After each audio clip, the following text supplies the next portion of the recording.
Hey guys, are you ready for today's September 12th, 2023, almost 8:40 a.m. Central Time. Biden's dangerous foreign policy fallout. This son of a bitch in the White House is a disaster. Now, I don't know if Jake Sullivan, whom I've worked with, if you want to call it that, in the past, is making these decisions in correlation with other people. If Biden has any idea what's going on, I don't know. But I know Blinken has a lot to do with what's going on geopolitically. The jackass at the State Department. He's the one that made this Iran deal recently for these 5 prisoners Iran has, which, by the way, they haven't stated who the Iranians prisoners that we have that we're returning to them are, or their status as far as what they did to get themselves in jail. But from what I've heard, at least 3, because the other 2 are unknown, I guess, of the 5 that we are getting back from Iran are dual citizens from here in Iran. So let me get this straight. No one in their right mind would go to Iran, who's an American, and ask for citizenship. So, and I don't even know how that would work, to be honest with you. So obviously these people are from Iran originally. Now, again, this is what's been said. I haven't seen concrete stuff, but if true, it means these idiots were from Iran to begin with. Then they came to America, got citizenship, and then went back to Iran. Well, I'm working on stuff, so if you hear things in the background, that's what it is. That's nuts that we're doing anything for these people, to be quite honest with you. Because these people, as far as I'm concerned, whatever country of origin you are from, and you are captured in a different country, even if it's not your home country, say you're a dual citizen of Canada and you're from Canada and you have a citizenship here in America, and Iran kidnaps you, Canada should be dealing with that shit, not us. That type of shit. So, seeing as though these people are in their home country, we shouldn't even be dealing with them. I get it. They're dual citizens. I get it. They're Americans. But they're also Iranians, if this is true. And if this is true, we just released, and doesn't state when these people are coming back or when we're releasing the Iranians or not. When. We just did a prisoner swap, right? And released, or okayed the release, of $6 billion that's sitting in South Korea to Iran, which is actually going to Qatar, and in their bank accounts that are supposed to be used for humanitarian assistance only. Okay.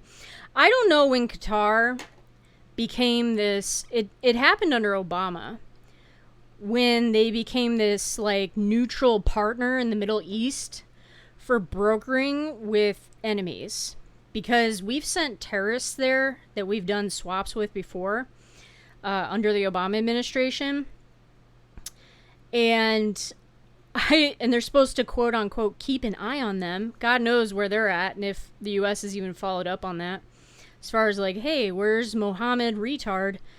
No idea if we follow up on that stuff, but absolutely absurd. So they're giving it to Qatar, which in the past, prior to the Obama administration, didn't have all that great of a track record, and housed, and still, as far as I'm concerned, housed terrorist organizations, especially heads of those organizations in their country, in my opinion. So that deal is horrendous, and I'll tell you why. It's a lot bigger of a deal than people realize. Because unlike making this deal with, let me try and think of a country, because a lot of countries work together.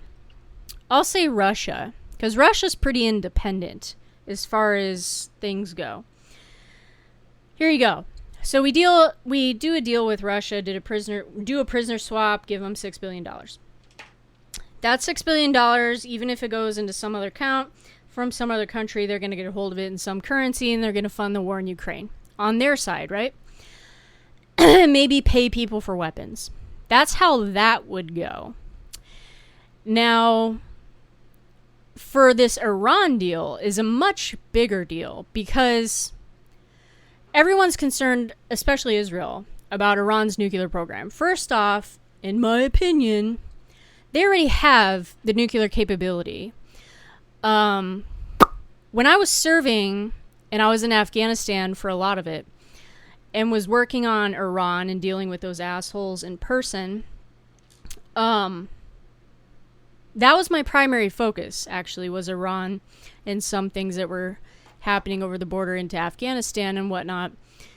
And the Obama administration, once they started working with Iran, it was prior to the JCPOA, which is the nuclear deal. When they started those talks, which was way before all that came about, and they were just dealing with them on a global stage,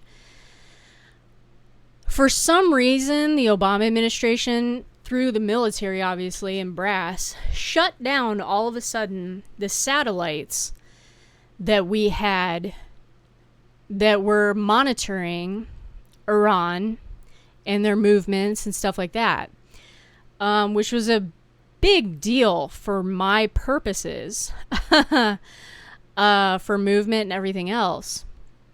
So, and for movement out of the country as well. So, that I questioned, and actually, that I questioned, and when you're, anyone who's been in the military, you question something to a superior of any kind, at any time, and it's not really looked well upon, it's kind of frowned upon, and I kind of threw a hissy fit, because that literally did some serious detriment to what I was working on. And there was no coming back from that unless you had informants in the country, and I won't go into that. And even then, they're not going to be able to see certain things, movements of everything, So I didn't throw a hissy fit by any means, but I literally wrote up an assessment of disagreement in shutting down those satellites and submitted it. Well, that didn't go over very well. And it did make it, apparently, supposedly, from what I understand from whom I was written up in my jacket for, it did make it to Obama's desk. And obviously he disagreed. And he didn't appreciate that I spoke up on behalf of everyone in my unit as well. So that was the end of that. There was nothing I could do about that. And the more argument I would have put up for that wouldn't have done shit other than get me in more trouble. So that really screwed things up and was probably the beginning of the end of what would have been a career for me in the Marines. So anyway, where I'm headed with this is this deal and what Obama did when he gave him a bunch of cash on a tarmac and everything else, and released sanctions against them, and did the nuclear deal. During the nuclear deal, okay, here's the deal. They made this country made the worst concessions to prevent Iran from getting a nuclear capability.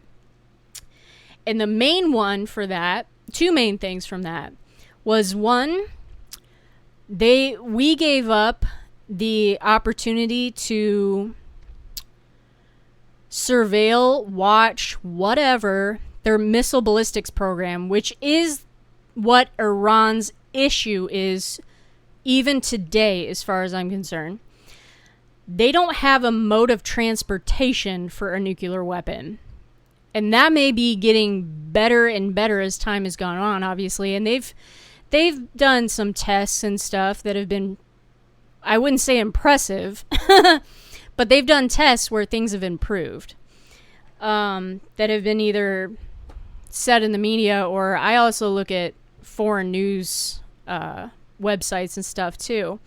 So the other problem with that nuclear JCPOA agreement was that the IAEA, who was supposed to go around to these sites where they were enriching uranium to verify that they were not getting to nuclear levels, we conceded to allowing Iran to have a 24 to 48 hour window of notice before the IAEA got there and to what site they were going to. And we even took off limits, or took off limits. We also, Iran, put limitations on what sites were allowed to be seen and took off the list of sites to be looked at that were military sites. It was the most absurd deal on the planet, and it had a sunset anyway that would have sunset under Trump. So Trump killing that deal was good. It showed strength from the United States, and that's pretty much, quote unquote, the only thing that really did. It didn't really detriment much, because whatever Iran was doing beneath the radar with enriching uranium was happening, regardless of whether the IAEA was going into that country. So it showed strength on the United States end by ending that deal. Again, it would have sunset. So the Trump administration would have had to renegotiate or look into the JCPOA and extend it. And those talks started while I was serving. So that's over a decade ago. So that's like, they started talking about this shit 4 or 5 years before it came into the public. I'd probably say more 4 years before it came into the public that they were negotiating anything. So it would have been a joke for the Trump administration to try and negotiate something before the sunset would have happened, more or less after the sunset. So again, the biggest issue that Iran currently has, in my opinion, is a mode of transportation, a ballistic missiles program. So by doing this deal of unfreezing $6 billion in assets, cash, I shouldn't even say assets, cash, that's sitting in South Korea to Qatar for humanitarian assistance, okay, like Iran really needs $6 billion over the next few years even for humanitarian assistance is absurd. Their entire military budget for fiscal 2022, I believe it was, I think I tweeted this out a little while ago when this first came out saying they were thinking about this ridiculous deal, was $2 billion that entire year. So this is 3 times their military budget in 1 year. So it's just absurd. So anyway, so they're obviously going to get around this shit and get this cash. With that being said, this is a seriously devastating deal compared to something we'd do with, like I gave an example, Russia. Because Russia's rather, again, independent. They do their own shit with other countries, blah, blah, blah, blah, blah. Iran, on the other hand, they have their own guard, which is their own quote-unquote military. That is, I don't think we put them on a terrorist list yet. And if we have, they would have been taken off probably by now by this administration. I don't know what they've done to the terrorist list as far as what was put on there or what isn't. But anyway, the Revolutionary Guard should be on a terrorist list, but I don't believe it is. So Iran's going to fund their own military. They're going to fund their programs, specifically, their nuclear program, but specifically their ballistic missiles program and stuff that has to do with satellites as well. But on top of that, again, why it's a big deal versus a Russia situation is because, yes, they are a state sponsor of terrorism. They are even listed as so by the United States officially. The reason that's a big deal, and I have a lot of work that was done into this, is because they are funding other terrorist organizations and terrorist groups, there is a difference, around the world. The biggest one that we should currently be concerned about is Hezbollah, that is sitting in Venezuela. They have been there for over a decade now. They have serious infrastructure there and are working with, or beside, or whatever, or controlling the Maduro government. Okay? We are buying oil from Venezuela, aren't we? Because we're retarded. So we're actually directly funding terrorism by doing that. But yeah, any Venezuelan that has come up to this country, that I don't blame them by any means, just to get out of Venezuela, like compared to any other country in the southern hemisphere, I would get out of that motherfucking country hardcore. But they're bleeding into the surrounding countries as well. But they have a stronghold in Venezuela. And there's also groups, other Hezbollah fractures that are over in the Middle East. There's other guerrilla type groups that are much smaller, that are in Iraq still, guaranteed. They're in Lebanon fighting stuff. I mean, they're just kind of everywhere in the world. Everywhere in the world. More so than anyone really recognizes. They're in Africa. Hezbollah is specifically in Africa. Venezuela. Lebanon. Libya. I'm sure they branched out since I've obviously did this shit over a decade ago. So they're kind of all over the place. And the thing is, with Hezbollah, is they now have a seat on the UN, actually, believe it or not. That may have happened during the Trump administration. I can't remember. So they are a prominent player in the world. And $1 billion, $500 million, would go a very long way with these people. And so when Iran funds these groups, they don't own or anything. These groups, it's like they're like a mob family. How it's like a mob, how they work. Okay, they contract out, if you will, rather than use the family to do the dirty work around the world. So what they will do, for example, in Venezuela, we'll use for an example with Hezbollah, they'll give them money and try and use Hezbollah, giving them not instructions, but hey, this is what this is what we are wanting in this area. Make it happen. Here's the cash. Here's the weapons. Here's whatever they choose to give them. And recently, actually, I brought this up on my Locals account. For anybody who doesn't follow me on Locals, you should follow me on Locals. It's like a couple bucks a month. I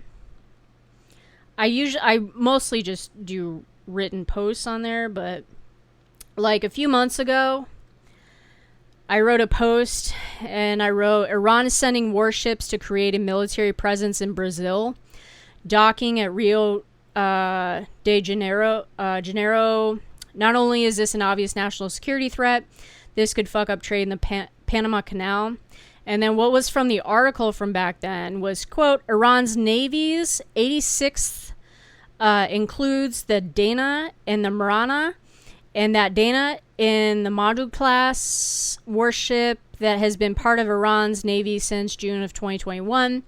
Quote, the military vessel is reportedly equipped with anti-ship cruise missiles, torpedoes, and naval cannons, wrote the news outlet. I don't remember what news outlet that was. The Marana is a forward-based ship weighing 121,000 tons. The warship can carry 5 helicopters and is employed for providing logistic support for combat warships.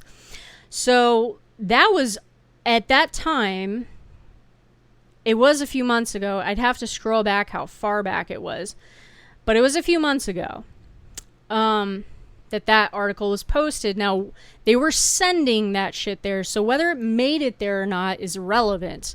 The fact that it's going there or is docked there is kind of, like I said, irrelevant. It's gonna be there unless they change their minds.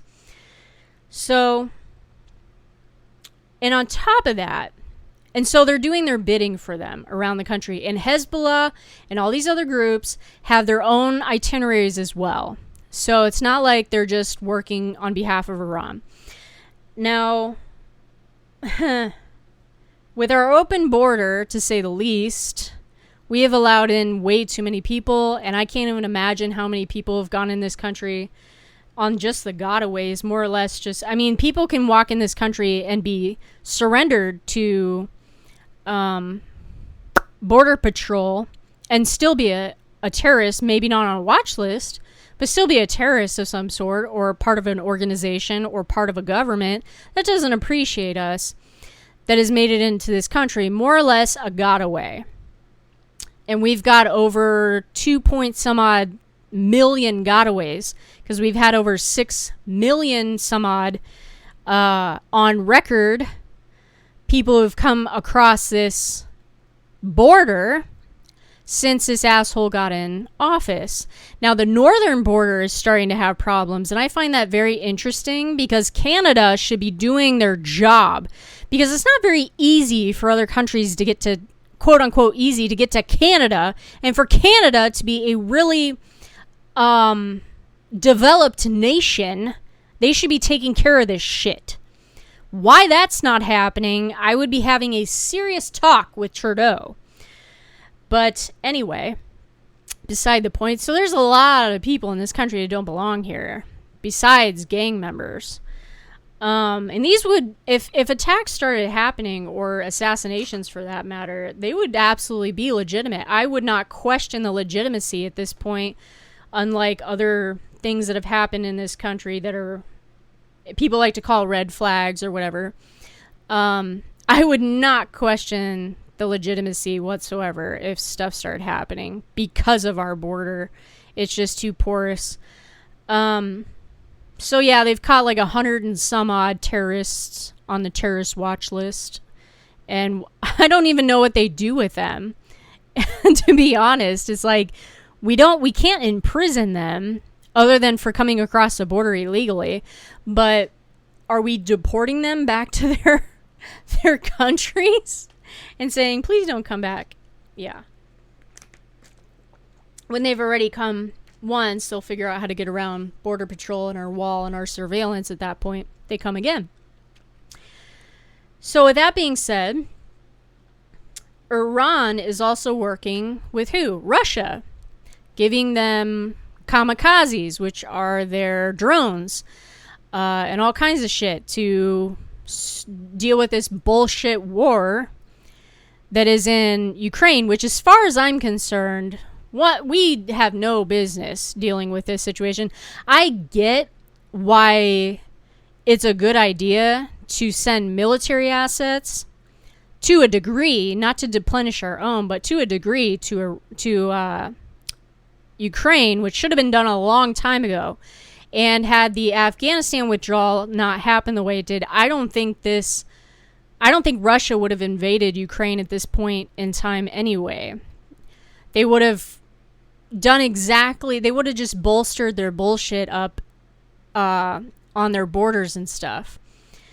But Crimea was taken under Obama, and that's when Obama pulled some stupid shit and was weak on the global stage and just kind of turned a blind eye to that situation. It was just like, okay, whatever, take them.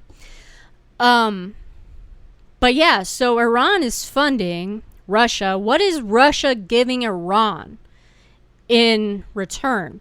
In my opinion, they're giving them the technology to upgrade their ballistic missiles program. Yes, probably some of their nuclear shit, just technology-wise, because that is really what Iran, the state, the country of Iran, is interested in, because they are angry at Israel and wants Israel wiped off the map, which, by the way, if they get a nuclear weapon in a sense of delivery and everything, the likelihood of them offing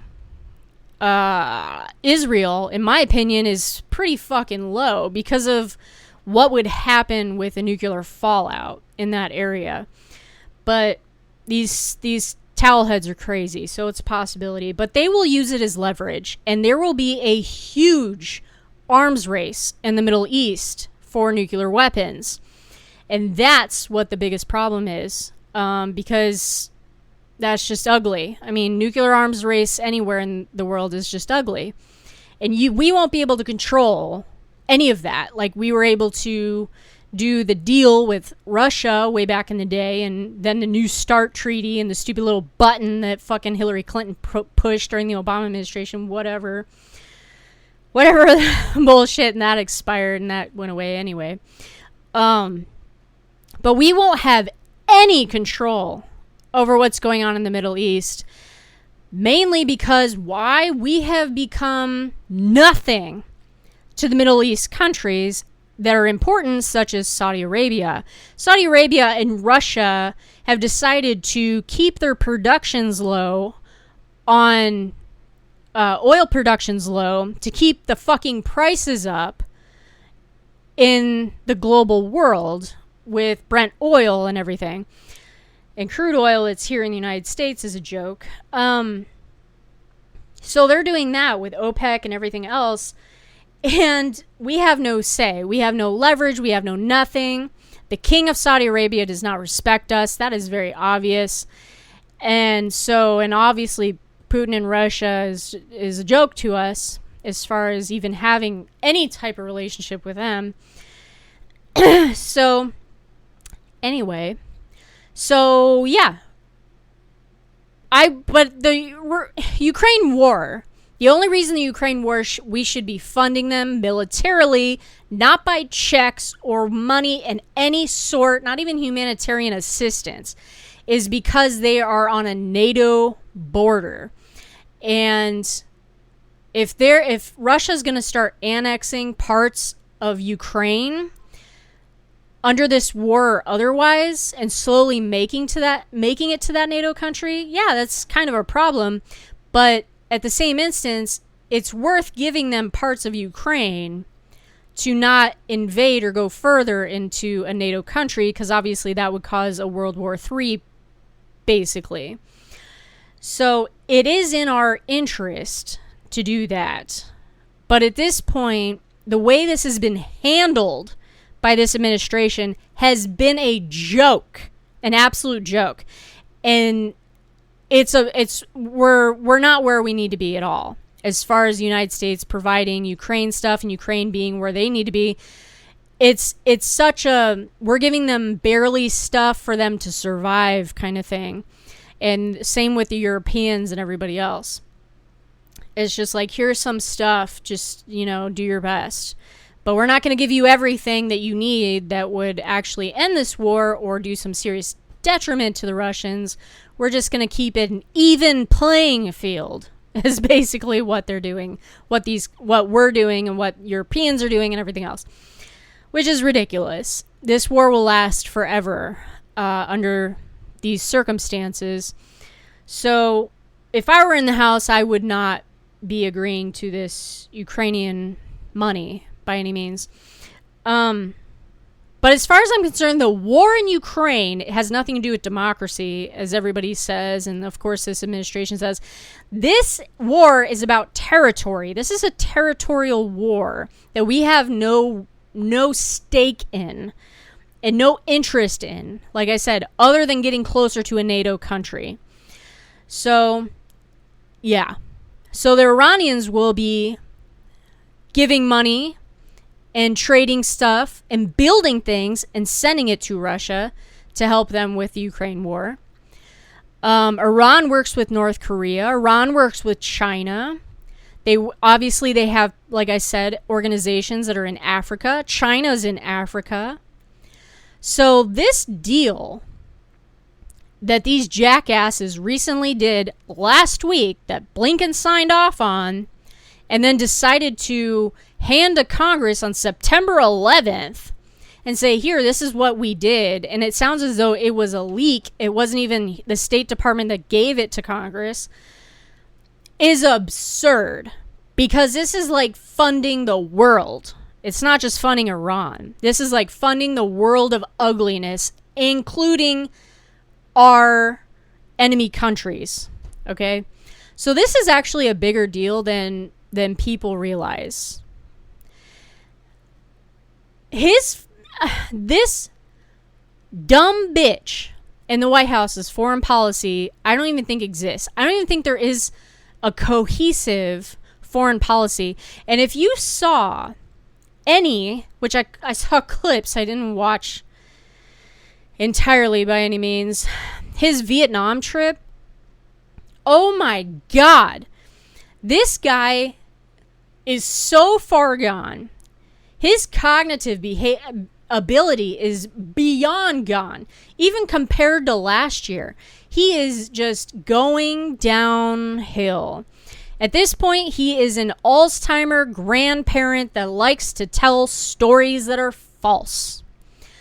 Just like yesterday when he was talking about 9/11, how he was at ground zero the day after, which was a lie. And it was an easy lie to figure out because the jackass had photos taken. There was photos of him taken on September 20th, 2001 at ground zero with other senators.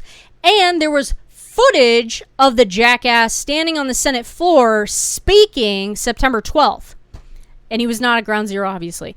So, and it's like, he tells these stories as if he's a grandfather. Now, I don't know if they're blatant lies, okay? I mean, he's been telling tales his whole life. And those were lies. Or if he's just misremembering things as well. Because yes, he was at ground zero. Does he remember at 80 years old when he was at ground zero? You'd think he would, but he's so fucking stupid and doesn't realize where he's at. And he said in Vietnam, I've been told to call on these 5 people. Are you kidding me? You are the president of the United fucking States and someone's telling you what to do? What the fuck?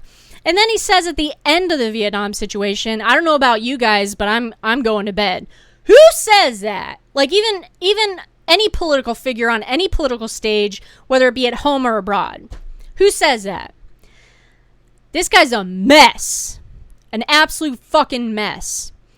Why the Democrats are so afraid of Iran and why they want to become friends with Iran. And then while they're doing that, and this started under the Obama administration, why they want to do that, I don't know. To this day, even with all of the information that I know about Iran and researched Iran and worked on Iran and everything else, I have no idea. No idea what the Democrats have interest and stake in this country, because Tehran and their government guaranteed they are not to be trusted, even by their allies. They are not to be trusted by any means. Keep your friends close, but your enemies closer. Maybe that's the Democrats' way. I don't know. But if Tehran is sending a signal to the Democrat Party when they're in the White House saying, if you give us this, we won't do this, then the fucking Democrats in the White House are stupid and ignorant to think that Tehran is actually going to follow through with whatever they've, promised. They're ignorant, absolutely ignorant. So I don't know what the deal is there, but the last 2 administrations, meaning not Trump, meaning Obama and Biden, have both disregarded Israel and have tried to befriend Iran, if you want to call it befriending Iran. Suffice, satisfy, prevent, whatever they're trying to do with Iran. I don't know. But they've got to be smart enough. Even Jake, that stupid motherfucker, even Jake Sullivan knows the detriment of giving Iran cash because of where it goes around the world. And now that the Ukraine war exists and this access of ugly allies has gotten even closer, it started a long time ago, but this access of allies has gotten even closer. He's got to know, because he's a national security advisor, he's got to know this is not a good deal. This is not a good idea. This is not a good idea.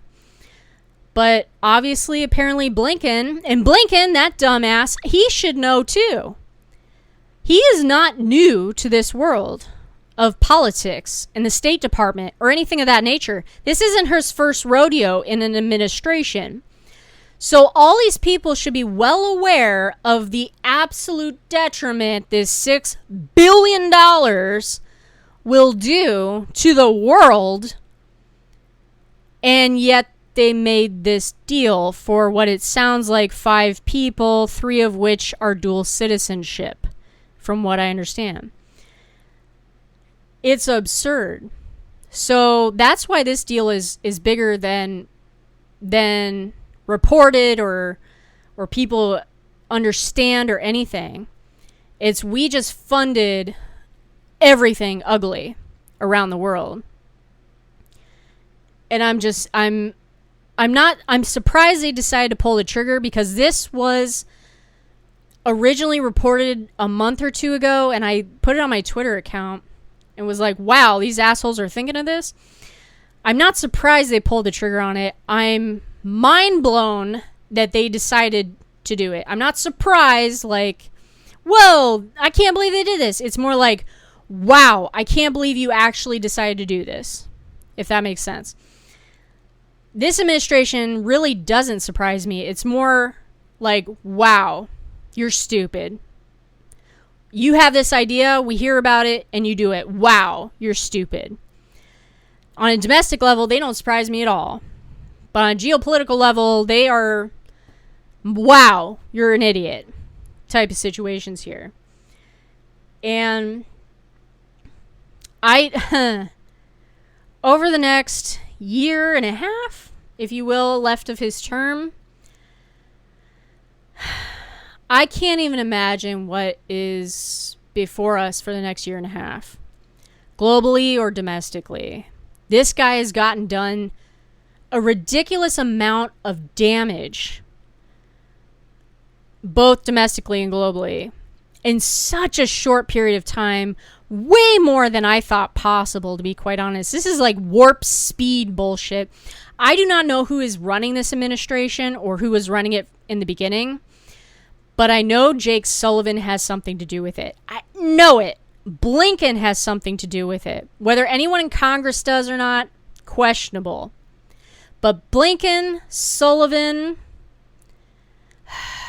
Kamala has to have something to do with it. I have no idea.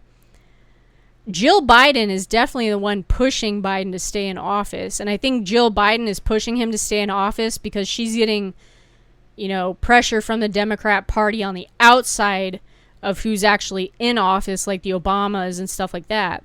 Who knows?